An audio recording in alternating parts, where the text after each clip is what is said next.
Look at verse 22. Back in Philippians chapter 1, look at verse 22. As Paul confidently predicted his future, if he was going to stay alive in the flesh, what would that mean? He says, but if I am to live on in the flesh, this will mean fruitful labor for me, and I do not know which to choose. He did not know which to choose. That does not mean that Paul had the power to choose between how Caesar would render his verdict in his case. He did not have that power. He didn't hold sovereign sway over life and death like God does. But as he weighed out what may happen as Christ would be exalted in His body either way, whether by life or by death, he meditated then upon that, the greater gain of death. And it caused actually quite a dilemma of desire.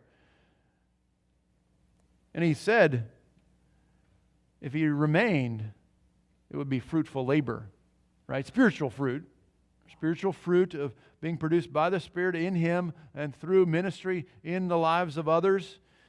It would be, then he said, desirable. That's desirable. That's a desirable prospect to stay alive for. That's a desirable prospect to stay alive for. That's a reason to get out of bed in the morning. That's a reason to think about your next day, your next week. Why? Because the glory of Christ will be displayed. It will be expanded through your life. One more day means one more display of the glory of Christ. And so he knew that's what this means. If I stay in the flesh, and he didn't mean flesh in the sense he uses it elsewhere of the sinful temptations of the flesh, but in this temporal life of this earthly body, if he remained on earth, he did not die, he was not martyred, and he stayed here, well, that would mean, despite change, despite mistreatment, despite whatever may come, it will mean Christ will be exalted. There'll be fruitful ministry, and there will be ministry through him that touches and reaches others.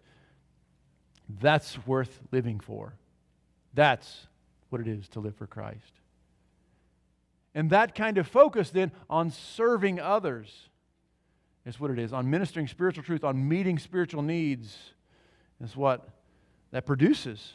Having life defined by God's own certain commitment to glorify Christ then moves us to love others like nothing else does.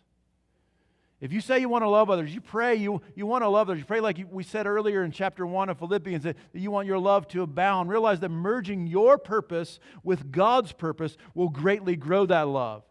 You want to love people? Well, these are not lofty ideas and theological ivory towers that never touch your life. No, knowing and embracing who God is and His purpose for you and His purpose for Himself even, emerging those frees us up to love others supernaturally. We love others best when we love God the most.